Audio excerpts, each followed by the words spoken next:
একাদশী হোক বা ব্রত উপবাসের দিনে এরকম নরম তুলতুলে সাবুর পরোটা যদি একবার বানিয়ে নিতে পারেন, তাহলে পরের দিন অবধিও কিন্তু এই পরোটা থাকবে সেরকমই নরম তুলতুলে। আর খেতে তো দুর্দান্ত স্বাদ হয় এটার। এর জন্য নিয়ে নিয়েছি এখানে 1 কাপ পরিমাণ ছোট দানার সাবু। ছোট দানার সাবুটা দিয়ে আমি করছি আজকে, আপনারা চাইলে বড় দানার সাবুটা দিয়েও করতে পারেন। 1 কাপ সাবুকে আমি কড়াইয়ের মধ্যে নিয়ে নিয়েছি, শুকনো কড়াইয়ে এটাকে কিছুক্ষণ একটু নাড়াচাড়া করে ড্রাই রোস্ট মতো করে নেব। ড্রাই রোস্ট করার কারণটা হচ্ছে এটাকে আমরা একটা ফাইন পাউডার তৈরি করব। তার আগে একটু ড্রাই রোস্ট করে নিলে জিনিসটা অনেক সুন্দর মচমচে হয়। তো এটাকে একটু নাড়াচাড়া করছি লো আঁচে রেখে। হয়ে গেলে পরে গ্যাস অফ করে একটা থালার মধ্যে পুরো সাবুদানাগুলোকে আমি ঢেলে দিলাম। এরপর হাত দিয়ে একটু ছড়িয়ে দেব, তাহলে এগুলো কিন্তু তাড়াতাড়ি ঠান্ডা হয়ে যাবে। আগে ঠান্ডা করে তারপরেই কিন্তু এগুলোকে গুঁড়ো করবেন। তো ছড়িয়ে দিলে একটু তাড়াতাড়ি ঠান্ডা হয়ে যায়, এই কারণে আমি একটু ঠান্ডা করে একটা মিক্সির জারের মধ্যে পুরো সাবুদানাগুলোকে নিয়ে নেব একসঙ্গে, দিয়ে এটার একটা ফাইন পাউডার তৈরি করে নেব। এখানে দেখুন গুঁড়োটা আমার করা হয়ে গেছে। আর এরপরে নিয়ে নিয়েছি 2টো আলু সেদ্ধ। যদিও এখানে আলু সেদ্ধগুলো একটু গরম আছে, আমি খোসাটা ছাড়িয়ে নিয়েছি। তারপর একটা গ্রেটারের সাহায্যে ঠিক এইভাবে এগুলোকে গ্রেট করে দিয়ে দেব। আপনারা যদি মনে করেন তাহলে আলু সেদ্ধটাকে ঠান্ডা করে হাত দিয়ে ভালো করে ম্যাশ করে, মানে একদম চটকে দিয়ে দিতে পারেন, সেটাও করা যায়। তবে খেয়াল রাখবেন যেন বড় কোনো দানা দানা ভাব বা ডেলা না থাকে। আলুটা গ্রেট করা হয়ে গেলে এর মধ্যে দিয়ে দেব সন্ধক লবণ আর ধনেপাতা কুচি, কিছুটা কাঁচা লঙ্কা কুচি, আর দিলাম 1/2 টিস্পুন মতো গোটা জিরে। এতে কিন্তু স্বাদটা দারুণ হয়। এরপর ভালো করে হাত দিয়ে এটাকে চটকে মেখে নেব। যদি আলুর পরিমাণটা বেশি থাকে তাহলে কিন্তু এই সাবুদানাটা মাখার সময় কিন্তু কোনো রকম জলের ব্যবহার না করলেও চলে।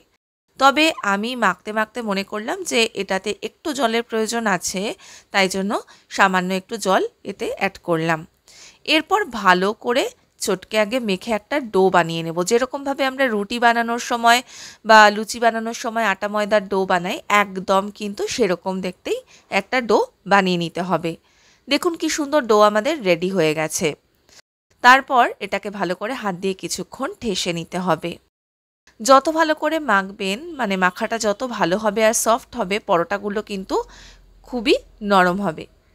এরপরে এ থেকে বেশ কিছুটা পরিমাণ করে নিয়ে লেচিটা কেটে নেব। যেরকমভাবে আমরা রুটি বা ময়দার লুচি বানানোর সময় লেচি করি সেরকমভাবেই কিন্তু তৈরি করতে হবে। তবে সাইজে কিন্তু এগুলো একটু বড় হয়। আর লেচিগুলো দেখুন এখানে আমার তৈরি করা হয়ে গেছে।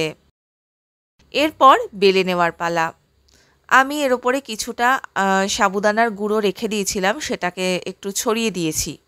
দিয়ে ভালো করে এগুলোকে এবারে আস্তে আস্তে বেলে নিতে হবে। খুব জোরে চাপ দিয়ে বেলবেন না।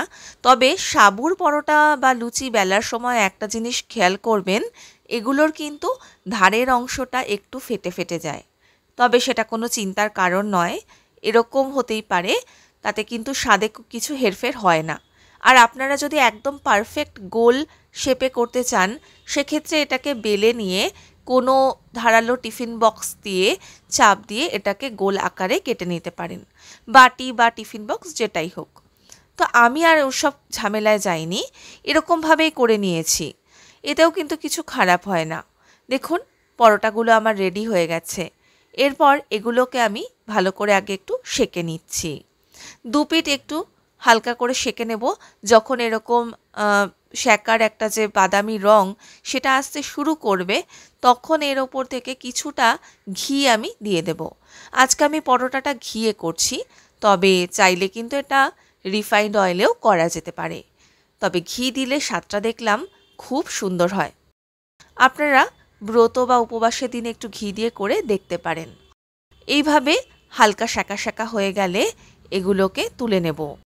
এগুলো কিন্তু খুব নরম হয়, মানে পরের দিন অবধি আপনি এটাকে রেখে খেতে পারবেন, এতটাই সফট থাকবে। এভাবে আর একটা পরোটাও আমি তৈরি করে নিচ্ছি। যেহেতু আমি এগুলোকে কোনো বক্স বা বাটির সাহায্যে কেটে গোল করে নিইনি, তাই ধারগুলো একটু এরকম লাগছে। আর একটা জিনিস বলে রাখি, আপনারা যখন ঘিটা দেবেন প্রথমে কিন্তু খুব বেশি ঘি বা তেল দেবেন না, কারণ সাবুতে কিন্তু খুব বেশি তেল বা ঘি অ্যাবজর্ব করতে পারে না। তার জন্য অল্পতেই কিন্তু সুন্দর পরোটা তৈরি হয়ে যায়। আর যদি বেশি দিয়ে দেন তাহলে এগুলো একটু চপচপ করবে। আমি কিন্তু সেই জন্য পরিমাণে খুব অল্প করে ঘি দুদিক থেকে একটু লাগিয়ে লাগিয়ে এরকমভাবে সেঁকে নিয়েছি। এতে কিন্তু ঘিয়ের সুন্দর গন্ধটাও থাকে আর হাতের মধ্যে তেল তেল ভাবটাও হয় না। দেখুন পরোটা আমার একদম রেডি হয়ে গেছে। আর প্রচণ্ড নরম তুলতুলে এই পরোটা আমি সার্ভ করেছিলাম আলুর দমের সঙ্গে। আপনারা কিন্তু যে কোনো নিরামিষ তরকারির সঙ্গেই এই পরোটা সার্ভ করতে পারেন। আর রেসিপিটা অবশ্যই ট্রাই করবেন। ভালো লাগলে আমার চ্যানেল দ্য বং বেগুনিকে সাবস্ক্রাইব করে পাশে থাকার অনুরোধ রইল। ধন্যবাদ।